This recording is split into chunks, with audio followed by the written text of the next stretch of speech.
Esse ato significava que o pecado estava sendo transferido para o santuário, registrado ali, e ficava aguardando até o dia da sua remoção definitiva, que acontecia só uma vez por ano, numa cerimônia especial chamada de o Dia do Perdão, o Yom Kippur. A figura do sacerdote acrescenta uma nova dimensão da salvação. Nos tempos primitivos, cada homem era sacerdote da sua própria casa, lá nos dias de Adão, de Enoque. Nos dias de Abraão, o sacerdócio era considerado direito do filho mais velho, o primogênito. Agora, em lugar de todos os primogênitos de Israel, o Senhor aceitou a tribo de Levi para a obra do santuário. O sacerdócio, todavia, ficou restrito à família de Arão. Assim, Arão e os seus filhos eram sacerdotes. Agora vamos recordar um pouco. O pecado faz separação entre nós e Deus, lembra? Jesus morreu para pagar o preço do pecado, a morte. Porém, já que estamos separados de Deus, quem poderá ir até a presença do Senhor para apresentar esse sangue como pagamento pelos nossos pecados? Somente um mediador justo? No santuário, o Cordeiro representava Jesus, o Cordeiro de Deus que tira o pecado do mundo. Depois de morto o Cordeiro, era o sacerdote quem levava o sangue para dentro do santuário e servia de mediador entre Deus e o homem. Se o Cordeiro representava Cristo, a quem representava o sacerdote? Aí é que está a surpresa.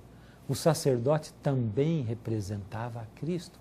Hebreus 8, 1 e 2 nos diz o seguinte: ora, o essencial das coisas que temos é que possuímos tal sumo sacerdote que se assentou à direita do trono da majestade nos céus, como ministro do santuário e do verdadeiro tabernáculo que Deus erigiu e não o homem. O sacrifício ensinava que nós não podemos produzir o perdão de nós mesmos. Precisamos de um mediador. Tudo que o pecador podia fazer era confessar o pecado e tirar a vida do animalzinho. A partir desse momento, era o sacerdote quem representava o pecador diante de Deus. Com o santuário, Deus ensina que a morte de Cristo na cruz, separada da obra do mediador, do sacerdote, não possui nenhum valor redentivo, ou seja, não tem poder para nos salvar. A cruz foi um sacrifício de substituição, um sacrifício pelos pecados. Isso quer dizer que a morte de Jesus na cruz é como uma torneira aberta que está jorrando água. Para podermos nos salvar, devemos a cada dia tomar a água. Além disso, precisamos de um mediador que apresente diante de Deus o sangue de Cristo como o pagamento dos nossos pecados. E, finalmente, a mediação deve ser somada ao juízo. Ou seja, salvação é igual a sacrifício mais mediação mais juízo. É assim que somos salvos, de graça. Deus morrendo em nosso lugar e nós apenas aceitando esta graça, este presente de Deus para nós. O Evangelho da graça começa e termina com perdão. A graça é a única força do universo suficientemente poderosa para quebrar as cadeias que escravizam gerações. Apenas a graça é capaz de derreter a não graça. Olhando para o santuário, vejo que eu merecia a morte. Mas Jesus se ofereceu para morrer em meu lugar.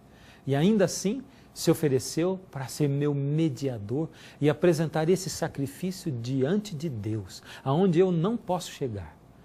Como poderia eu não reconhecer que sou pecador, me arrepender e confessar os meus pecados? Como você pode olhar para o sacrifício de Jesus na cruz e não aceitá-lo como seu substituto, como seu mediador com Deus? Ouça a música, deixe Jesus tocar no seu coração, deixe Ele entrar na sua vida e mudar tudo.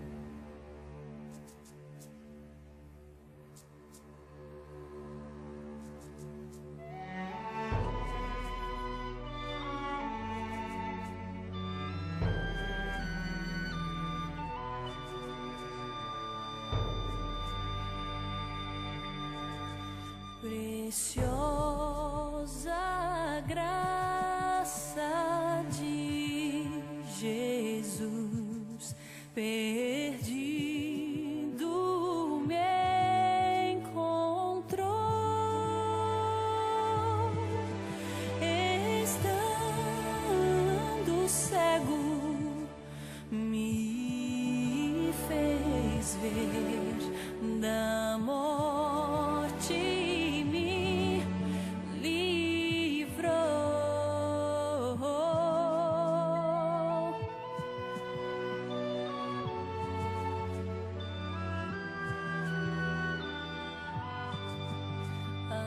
graça libertou-me assim, e meu temor levou. Oh, quão preciosa é para mim a hora em que me achou.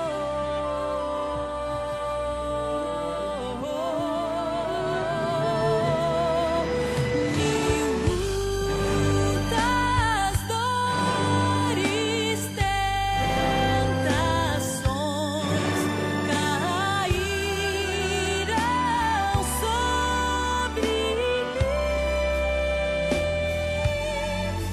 porém a graça me salvou. Feliz eu sou, enfim.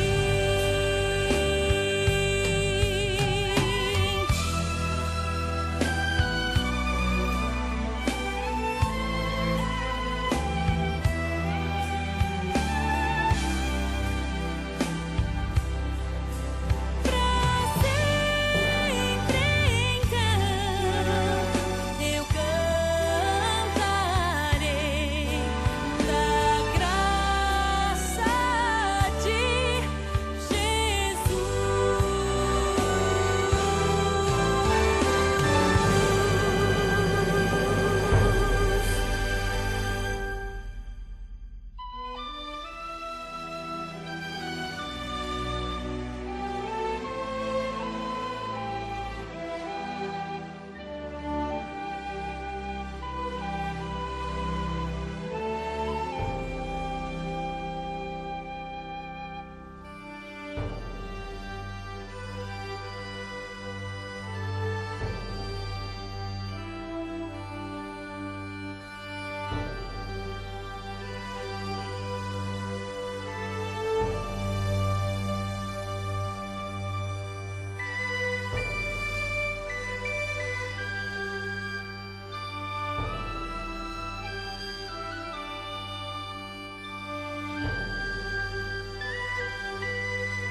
Hoje Deus colocou no meu coração o desejo de fazer a você um convite para aceitá-lo, para aceitar o sacrifício dele e a mediação dele entre você e Deus. Aceite o convite, deixe com que ele cuide dos seus sentimentos de culpa, entregue tudo a ele. Se você deseja isto, levante sua mão mais uma vez e eu quero orar com você. Deus amado, queremos pedir perdão dos nossos pecados. Algumas vezes, Senhor, nem mesmo temos coragem ou vontade de nos arrepender e de nos humilhar para isso. Mas, Senhor, toca o nosso coração e seja o nosso mediador, levando o nosso pedido de perdão diante do Pai. Em nome de Jesus. Amém.